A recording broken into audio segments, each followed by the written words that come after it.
এই জায়গায় আমি একটা সম্পূরক প্রশ্ন করতে চাচ্ছি যে জুলাই আকাঙ্ক্ষা আমরা স্বৈরাচারী সরকারের বা স্বৈরাচারী যে সিস্টেম সেটার পতন চেয়ে আমরা হচ্ছে একটি নতুন বন্দোবস্ত চেয়েছি এবং বর্তমান বাংলাদেশে এটা সবাই আমার কাছে মনে হয় কেউ ডিসএগ্রি করবে না যে নতুন বন্দোবস্ত বলতে একটি প্রকৃত গণতান্ত্রিক একটা বন্দোবস্তের কথাই সবাই বলেছে।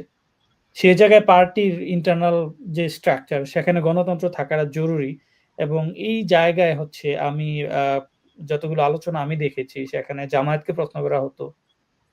জামায়াত বলেছে এদের অভ্যন্তরীণ যেই রাজনৈতিক যে স্ট্রাকচার আছে সেখানে যেহেতু জামায়াতের কোনো পরিবারের কোনো প্রভাব নেই অথবা কোনো ব্যক্তি বিশেষের প্রভাব নেই, সেখানে এরা হচ্ছে এদের পার্টিকুলার মেম্বার আছে, নির্দিষ্ট ক্যাটাগরি আছে, ওইসব মেম্বাররা ভোট দেয়।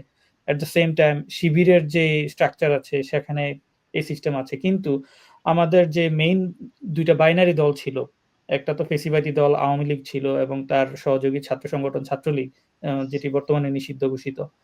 দ্বিতীয় সেকেন্ড যে দল বাংলাদেশের প্রভাবশালী ছিল, আ উম যে বাংলাদেশ ন্যাশনালিস্ট পার্টি বিএনপি এবং তাদের যে সহযোগী ছাত্র সংগঠন ছাত্রদল, এদের ভিতরে আদৌ আ ইন্টারনাল স্ট্রাকচার এর ভিতর গণতন্ত্র আছে কিনা? এটা নিয়ে তো আসলে অনেক কথা, মানে এটা নিয়ে আসলে নতুন করে আরেকদিন একটা পুরো এপিসোড করা যাবে, যে আসলে ডেমোক্রেটাইজেশনের পুরো প্রক্রিয়া নিয়ে। এখন ডেমোক্রেটাইজেশনের সবচেয়ে গুরুত্বপূর্ণ জিনিস হচ্ছে ইনস্টিটিউশনালাইজেশন। সো এই প্রাতিষ্ঠানিকীকরণটা কোথায় হবে? যতগুলো প্রতিষ্ঠান আছে ডেমোক্রেসির সাথে ইনভলভড, তাহলে ডেমোক্রেসির সাথে ইনভলভ প্রতিষ্ঠানগুলো যদি আপনি দেখেন, একদম মানে সরকারি মানে ইয়ে থেকে শুরু করে আপনার সব থেকে, আমি আমি বলি যে আসলে ডেমোক্রেসির সবথেকে গুরুত্বপূর্ণ প্রতিষ্ঠান হচ্ছে রাজনৈতিক দল। মানে আপনি ইলেকশন কমিশনকে বলতে পারেন বা আদার্সকে বলতে পারেন, কিন্তু আসলে আমার কাছে মনে হয় যে রাজনৈতিক দলই হচ্ছে সব থেকে গুরুত্বপূর্ণ প্রতিষ্ঠান। আপনি রাজনৈতিক দল যদি তার জায়গা থেকে গণতান্ত্রিক প্রতিষ্ঠা ফেরত নিয়ে আসতে পারে, এবং পাশাপাশি মানে ইলেকশন কমিশনকেও আমি সমান গুরুত্ব দিব, কারণ ইলেকশন কমিশন কি করতে পারে? ফোর্স করতে পারে আপনাকে, যে আপনি যদি রাজনীতি করতে চান, আপনার যদি রাজনৈতিক আহ, মানে অংশগ্রহণ করতে হয়, আপনি যদি আহ, বাংলাদেশের রাজনীতিতে পার্টি পলিটিক্সে পার্টিসিপেট করতে চান, তাহলে আপনাকে এই শর্তগুলো মেনে আসতে হবে।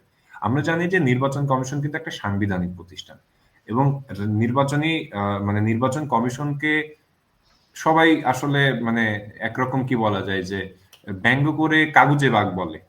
হ্যাঁ, যে এখানে সমস্ত কিছুই আছে কিন্তু আসলে তার কোনো সক্ষমতা নেই, বা টুথলেস টাইগার, দাঁত নাই, মানে সবকিছু দেখতে খুবই সুন্দর কিন্তু কিছুই করতে পারে না। তো এই নির্বাচন কমিশনকে সবার আগে শক্তিশালী করা, এবং এই নির্বাচন কমিশনের হাতে রাজনৈতিক দলকে পুনর্গঠনের বা তাদেরকে পুনর্মার্জিত একটা চর্চার একটা স্ট্রাকচার ধরিয়ে দেওয়া, যে তাদেরকে কিভাবে করতে হবে। এবং এই জায়গা থেকে আমাদের যারা, আমরা যারা সাধারণ মানুষ, আমাদের মাঝখানে এই সচেতনতাটা তৈরি করা জরুরি, যে একটা রাজনৈতিক দলের আসলে গণতন্ত্রের চর্চা দরকার।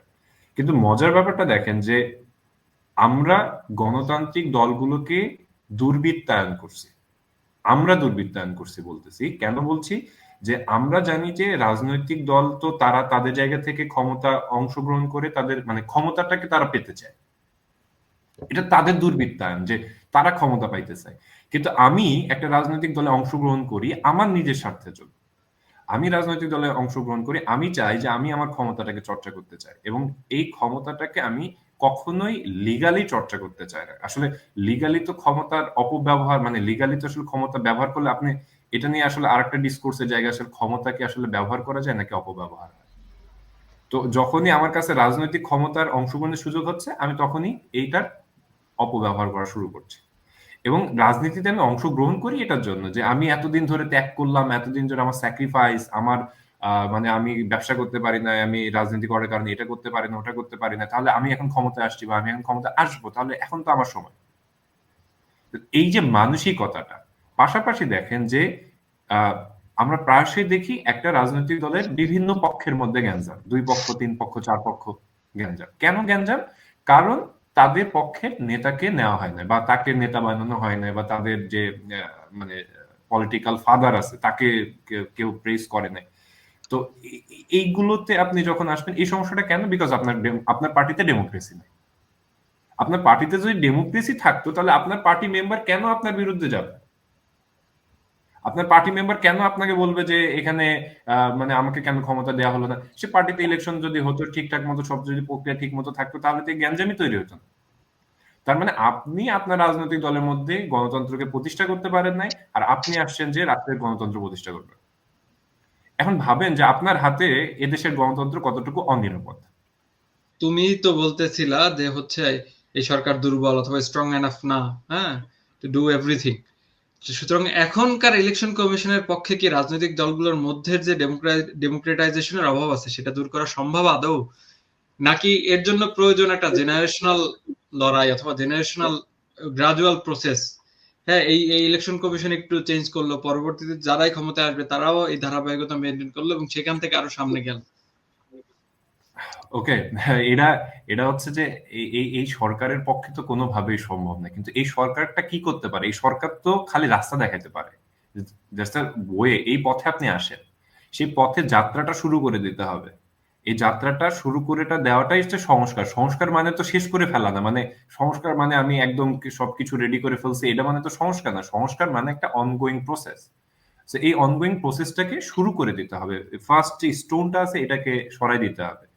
এবং এখান থেকে যখন আপনি পলিটিক্যাল পার্টিগুলোকে তাদের এই এই এই এই কথাগুলোকে তাদেরকে বলবেন বা বাধ্য করার চেষ্টা করবেন, এবং এটাকে আপনাকে জনগণের মাঝখানে প্রচারে নিয়ে আসতে হবে, জনগণকে জানতে হবে বিষয়গুলো।